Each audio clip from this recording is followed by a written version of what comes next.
Hi, my name is Annamieka Hops, and this is the Art Friends Show, where every conversation focuses on getting to know the essence of creativity itself. I'd love to invite you as well to join me inside of Art Friends School, where we go deeper into these topics and join in with other art friends around the world. Thanks so much for joining us, and let's get to the show.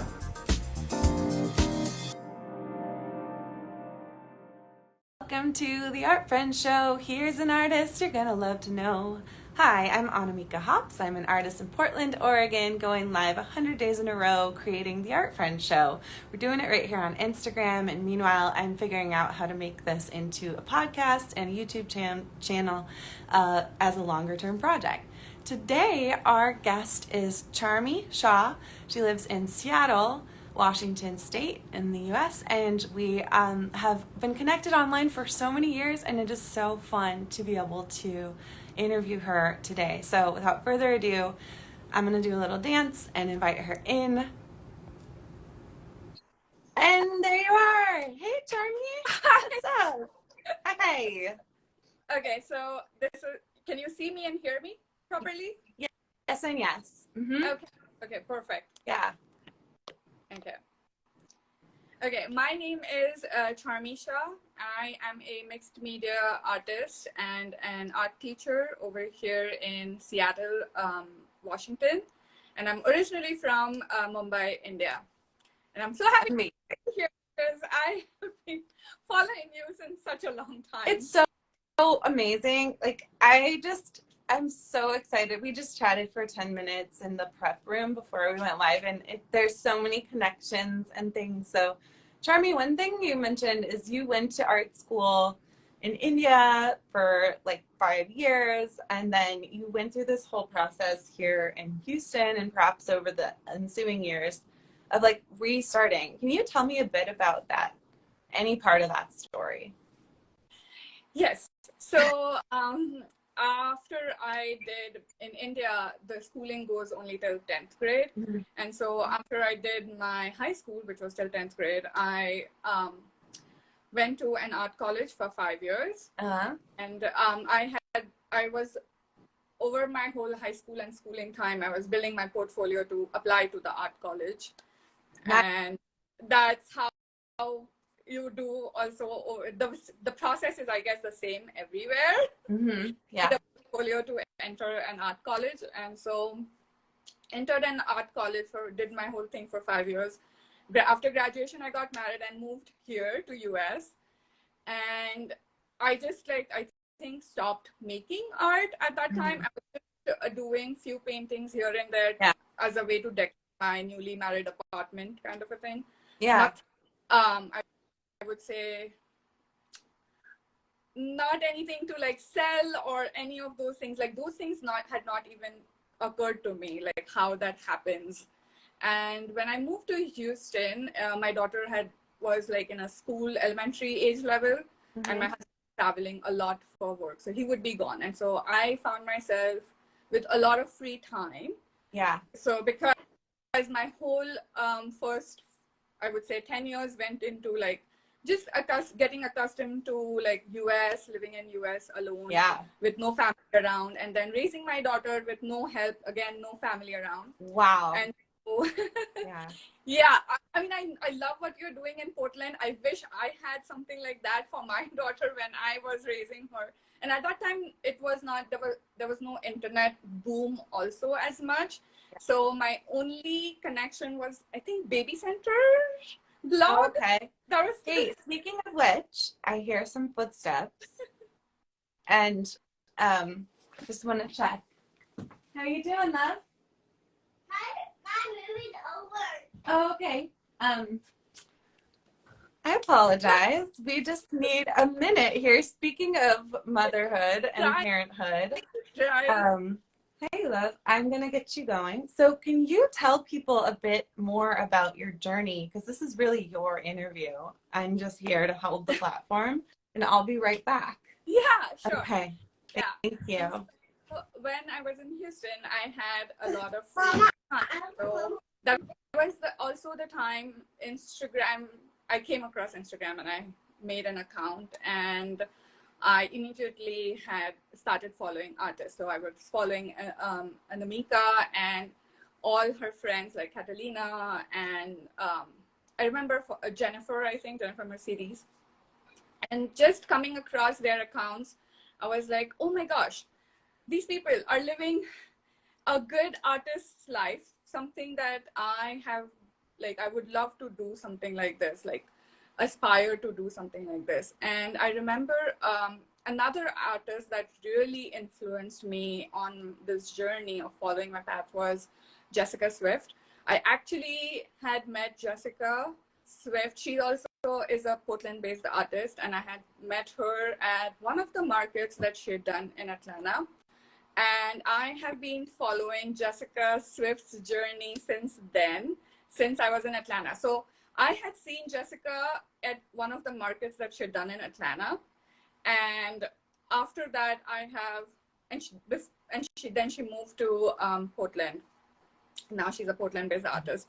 And I remember like just following her journey. And I think she was one of the first artists that actually, I would say, like really influenced me in a way, like, okay, I can do something like this where I can sell my work at markets, sell my things at fair, because that kind of a mindset, I never had that in India, or like I'd not even come across something like that. Like, I think these kind of things are slowly now coming up in India, where you can have booths at markets and like be a vendor and sell your own original art. Yeah. Before, it was all the whole gallery, the very traditional, established artists for like 40-50 years of working. Totally. I feel like the art brand, so, you know, those of us like you, like I, like Jessica Swift, who are self-represented art brands. So we are the person and the story that's also representing the company and the art and everything we make. I think that the phenomenon of self-representation in general, of being able to have like the core of our career be personal and not all, we can still like interface with galleries. I think that whole paradigm emerged with the rise of the internet and a sense of a connection to audience too. So it may have been timing in your life as well. Yeah. I think totally with the whole Instagram thing and the internet booming and all of those things, I think it did open up a lot of these things where you can just get on here and talk about your work and sell your work. Totally.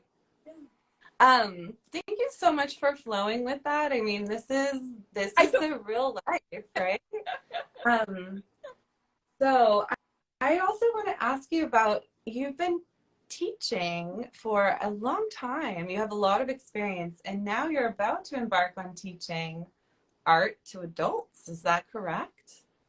Yeah. So I did my first. So I did my first 2 official workshops last year. One of the local wineries was hosting my work.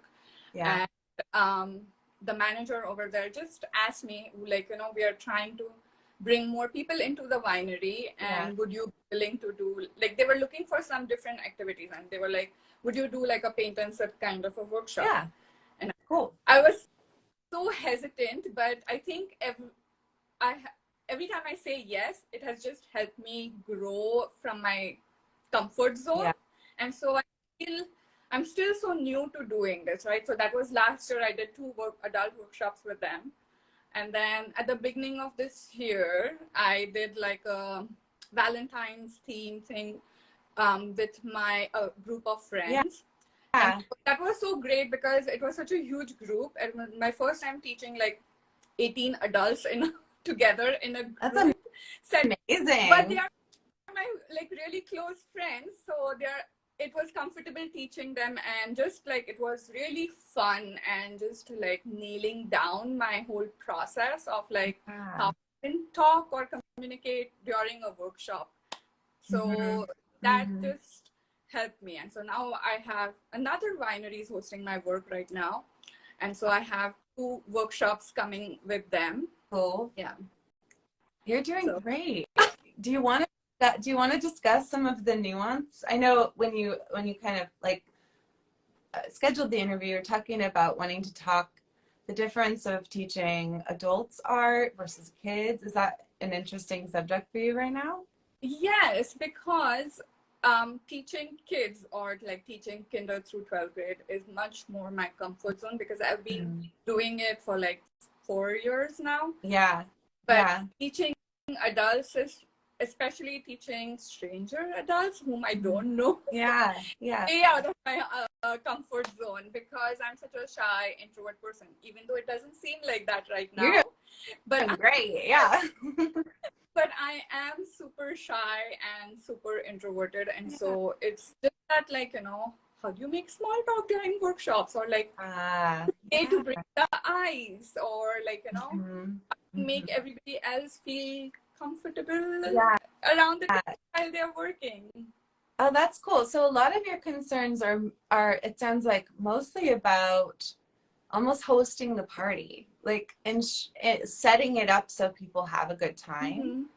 In the engagement, how to get people to come out of their shell and so what occurs to me in that is that you're really not nervous, or maybe we didn't get there, but like it sounds like you got the art, you know what you're going to teach. It's more the sense of like, how do you run a workshop? So some things that could be helpful in that way would be to structure some, get to know you, quick icebreaker thing, structure even like having a music playlist to set the mood so that there's a vibe that's not just held by you.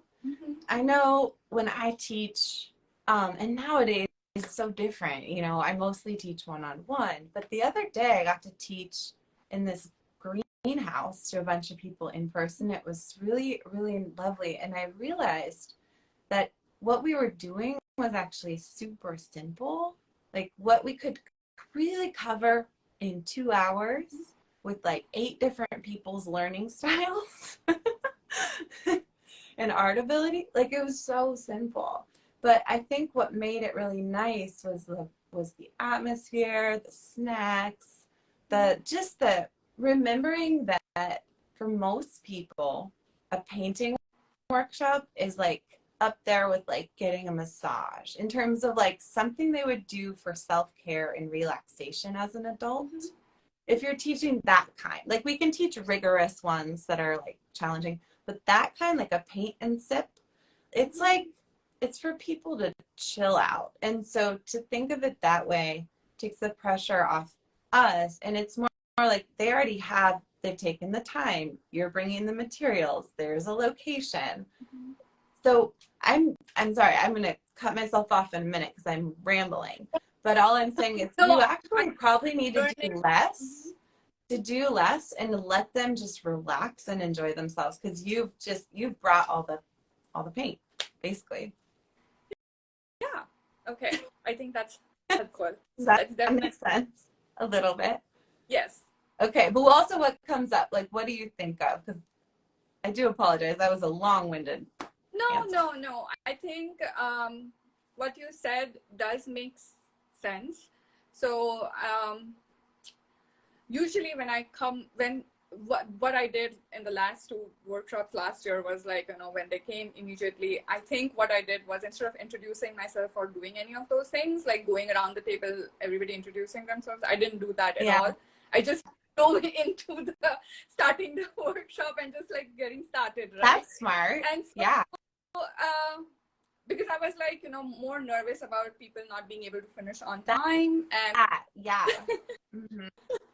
so I was like, okay, let me just like get started. But I think I also realized like I need to make people at least like, be able to say like, if they like each other's companies, like, have like fun with each other, or like be friends with each other, like after the workshop is done, kind of a thing. And so I didn't leave much time or room for that kind of intermingling. Got it. So it was like you were giving them a real deal art method, and you were quite aware that you needed to clip along at a fast pace in order to cover it. Yeah. So I guess a couple things. simplify what you're teaching them, which, you know, for better or for worse, because we also want to teach them something cool, right? I've been in that position so many times. I always like have way too much that I want to cover. But I did the same thing when I taught recently. I actually said, I want you to completely cover your canvas with this color. I did a quick color theory lesson on why we were doing an underpainting in the opposite color from the green of the plant. So I had everyone paint their canvas edge to edge, like orange, red, or magenta, before we did anything else. Because I was like, we need to get 4 layers on this thing. It needed to dry. So I had them do that before. And then while it was drying, I had them go around and introduce. So perhaps simplifying the lesson and telling everyone that the plan is not to socialize until we've gotten some paint down, because you need to dry. And then also having an agenda can help, because people know where they're going then. So they can be like, oh, this is underpainting, and then we're going to do large shapes, and then we're going to do whatever, you know, the details. Okay. So they understand, like, this isn't the whole class, just like this first thing. Because most people haven't ever painted in layers. It's pretty radical. Yeah. Yeah. And especially, like, that's the difference between when artists teach workshops and when they go to like those regular paint and sip businesses where they're not doing anything in layers. They're just doing quickly down on the thing. Sometimes it's pre-drawn for them and they just have to fill in the colors.